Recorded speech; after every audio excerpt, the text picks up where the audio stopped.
That's right. What's up? I'm Money Grand, I'm back. So we're gonna get into this DJ Premier versus the RZA battle. Who won? Yeah, I saw that W just now, I had flashing. Check this out.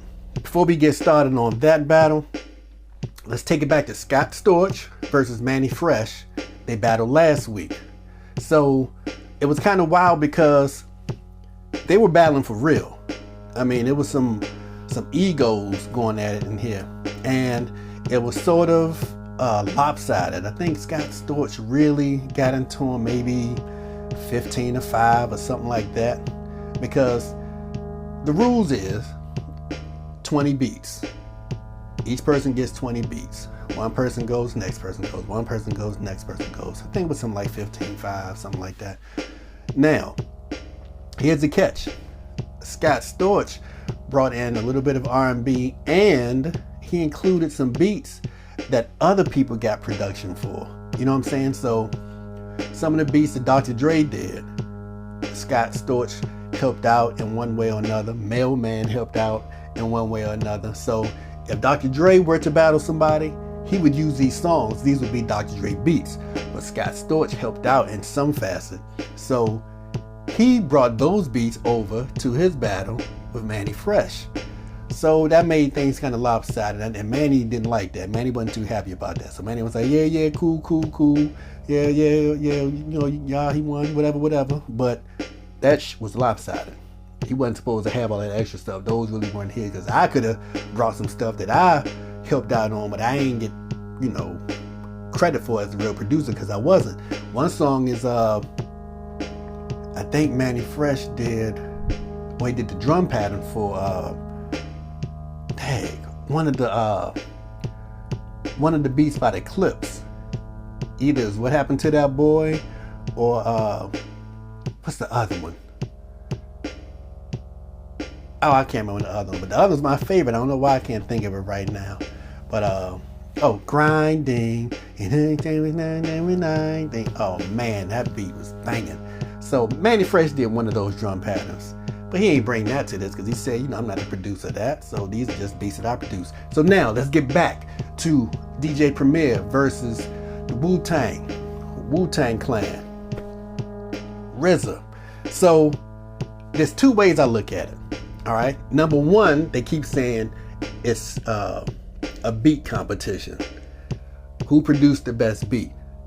But when I listen to people talk and people rate the beats, I think they're going by the songs. You know what I'm saying? Because they start bringing in the verses and the hooks. I'm like, wait a minute. Are we doing beats or are we doing songs? So I rated both. So this is what I came up with. When it comes to beats, I gave DJ Premier 12. I gave the RZA 8. Now that's out of 20. And one of them was a toss-up. As a matter of fact, I think two of them were toss-ups, and I gave one to RZA, gave one to Premier. 12-8 for beats. But when they went to extra innings and they started playing around, they said, all right, let's throw 3 more beats at them, or 3 more songs. 2 of those went to RZA, 1 went to Premier.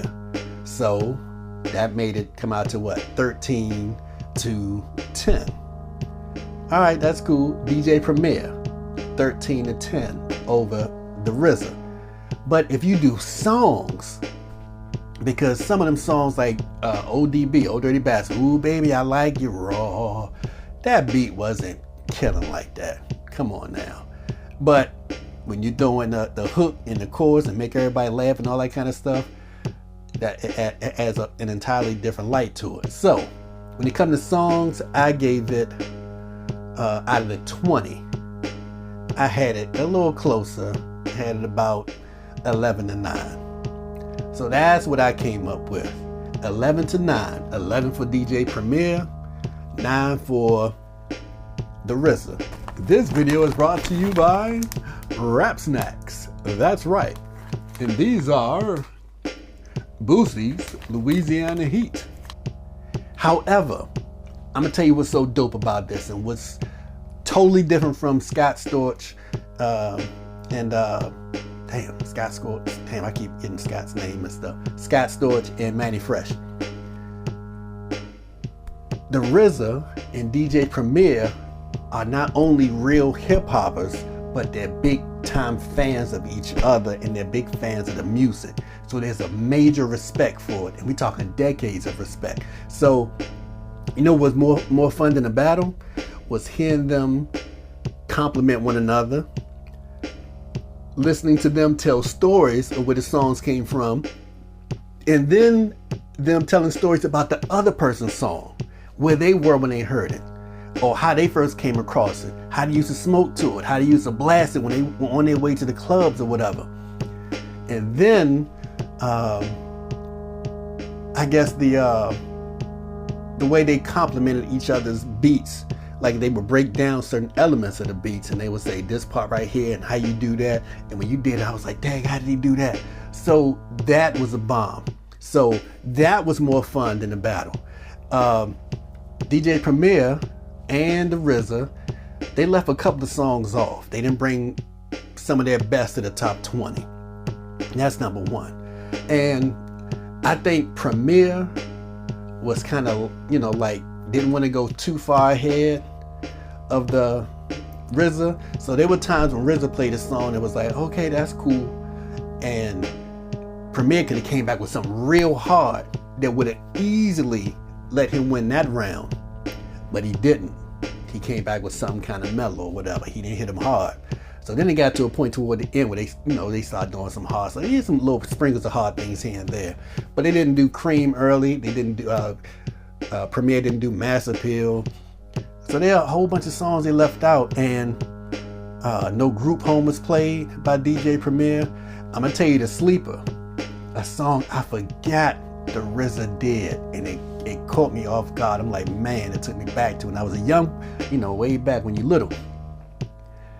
Long Kiss Goodnight by Biggie, Notorious B.I.G. I forgot the RZA did that. And what's funny is Biggie threw shots at Wu-Tang on the first disc. The kick in the door, waving the 4-4, kicking the door. Biggie threw shots at Raekwon and Ghostface, and Nas too. But mainly Raekwon, Ghostface, Nas, and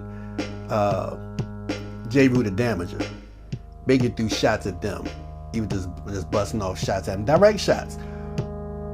And then RZA, who runs Wu-Tang, ends up producing the song. So that's tight.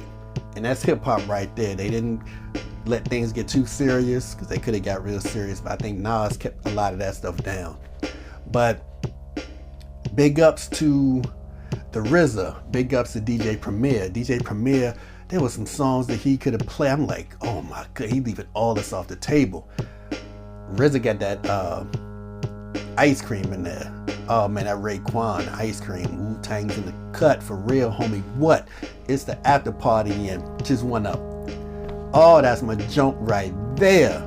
I'm telling you, in Triumph, there ain't nothing touching Triumph. So Triumph is holding a major ace for RZA. Mass Appeal's holding a major ace for DJ Premier, and it was tight. So who's the real winner? Hip hop. Hip hop won that battle, man. You see how much love was in the air? Man, them brothers weren't real serious. They were only serious about the music. But when they played that music, man, you see Premier was rapping not only his songs, but he was rapping songs that RZA produced. You know what I'm saying? They were into it. Then at one point, Premier threw something on that had the guitar in it. He went and grabbed the guitar and held it up to the camera. And next thing you know, RZA saw that and he went inside and he came back with his own guitar. And Premier was like, oh. Man, they were just having fun. I'm telling you, that's how it should be. So next up, Babyface versus Teddy Riley. And I was a kid back when they, you know, kicked off things and started doing their thing. So I'm looking forward to that battle. So y'all let me know who y'all think won this battle. Was it the RZA? Was it DJ Premier? Was it hip hop? I'm a big fan of the RZA and Premier, so it's all good with me. Thank you for watching. I really appreciate it. Please subscribe to the channel and check out the next one. Check out the previous one. I'm Money Green. Talk to me. Make money, money, go shopping. Soon another video will be dropped.